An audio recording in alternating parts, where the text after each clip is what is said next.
Hey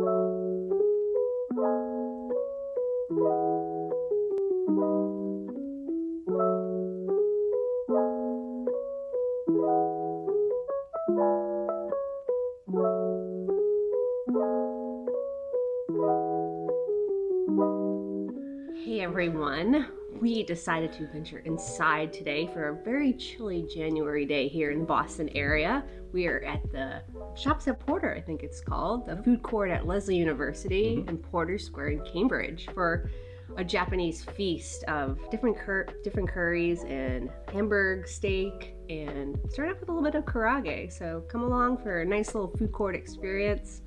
See you in a minute. We are at Lesley University, and you really feel like you're at a college. And go figure, we are at a college, and just memories of my days in music school. I feel like there's some practice studios around here, so we're gonna kind of have a memory lane / enjoying some yummy Japanese food. A little matcha bubble tea here to get things started, but yeah, we want to start off, I think, with some karage, but not the chicken karage that you might think. This is actually mackerel karage for a little adventure today. Definitely does not look like your chicken karage. It just looks like a piece of fish, fried.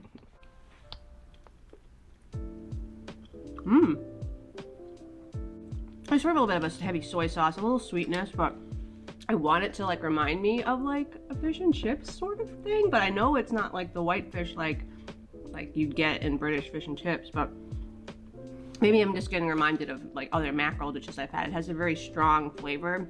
Not really fishy, but like how would you qualify mackerel flavor?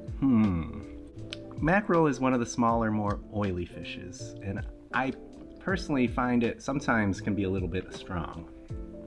But fried fishes, especially oily fish, I tend to prefer. So I'm looking forward to trying this. I like it. It doesn't feel super fried.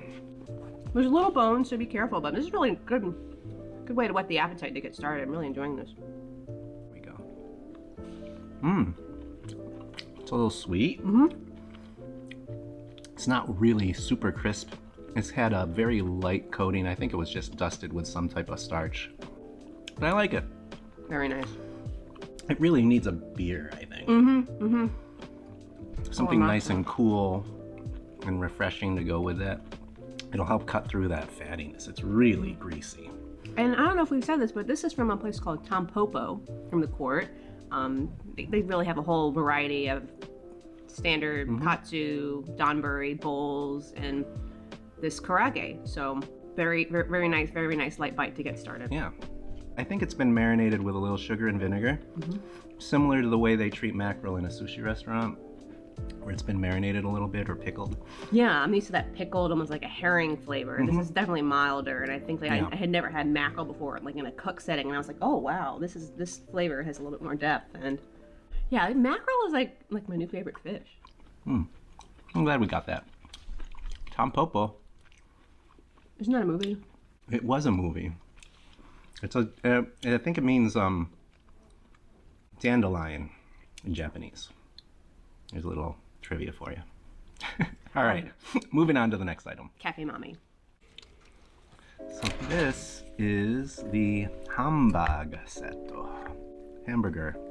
set, which is served with, I guess it's a tomato and pork broth kind of sauce.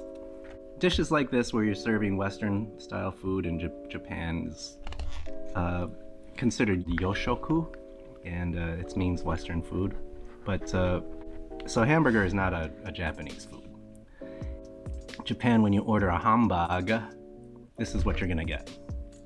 It's just a patty with gravy and some rice. Has a nice sweetness to it. It kind of reminds me a little bit of like brisket or like a stuffed cabbage filling a little bit. Yeah, this is, I mean, it's more of a meatloaf.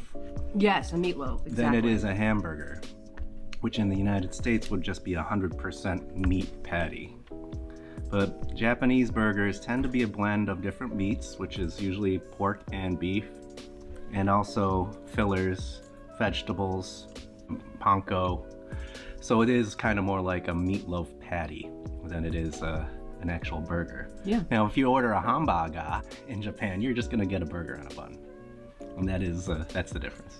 But this is really moist. I've not had this particular Tokyo sauce before. I've had the curry topping over this before at Cafe Mami, but it tastes freshly made. Mmm. You keep wanting to go back for more on this. It's just enjoyable. Yeah, I like that. The sweetness and the sauce. The patty itself is very soft. It's not dense. It's not chewy or tough. It just kind of falls apart in your mouth. It's just satisfying. Really comforting. It's very this Japanese comfort food. Yeah, that's definitely it. Curry time. It's been a while. I don't know if we've ever done Japanese curry on this channel. I don't think so. It's actually a personal curry favorite of mine. Meaty, hearty, a little salty. It's really its own thing. Nothing at all like Indian curry, Thai curry, nothing. We're comparing two curries. Pork katsu is the constant, but we're doing a plain with over rice. And we're doing a pork katsu, a curry udon with noodles and some egg. All right, let's dig in. Which one do you want to start with? Let's go with the traditional Cafe Mami. And I love the little pickled vegetable right there. It gives a nice pop. There's more genuine comfort food right here. Nice crispy pork cutlet. Simple, good fry, not greasy. Maybe I could have liked it a little bit more tender, but it's just everything. It's the flavor of Japanese curry with a very basic curry rendition. Enjoyable. So we got a nice thick, wow. Look how thick that cutlet is. That's a good half-inch thick piece of pork. Ooh la la. I like that. It's just like a schnitzel. Breaded, fried. It's a pork chop. Japanese curry. It's sweet. It's pungent, but it's not spicy at all. I'll try it with some of the rice too, because curry and rice. Exactly where I was headed. Curry and rice. Read my has mind. to be the thing. So my understanding with Japanese curry is it didn't actually come from India so much as it came from the UK.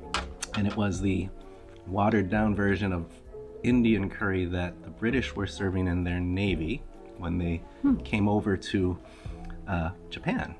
It's essentially now just called Japanese curry because it's its own thing now.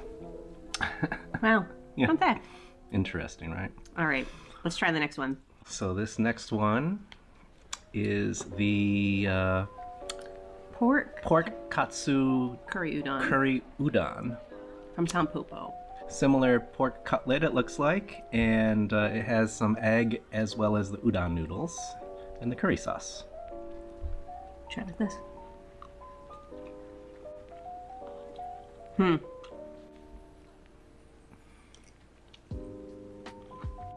Not getting as much of a punch of the curry flavor either.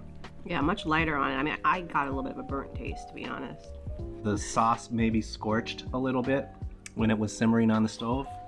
So, just a little side story, if you're watching this and you're wondering what we're talking about. When we walked in today, it smelled like clearly someone burnt something. I don't want to smell that while eating this. It's too bad. Yeah, that burnt flavor, you can't get it out of your mouth. Once it's in there, it just kind of overrides everything else. I'm sorry, Tampopo. I know your food is better than that. I like the meat, actually. I ate another piece of that meat. I think it's more of a sirloin because this has a more dark meat pork flavor. It's a little bit chewier. It has more meatiness to it, though. So I did notice that. I like the cut. Yeah. But the burnt Race positivity. But the burnt flavor kind of ruined the whole dish. Another bite of this pork katsu from Cafe Mami. I always like their Hamburger sets here, but this is fabulous. It's really good. It's so tender and juicy. And you get the full-on blast of the curry seasoning. Yeah, mackerel. I think 2023 food trends. You heard it here first. Mackerel is gonna make explosion, and you heard it here first. So remember that.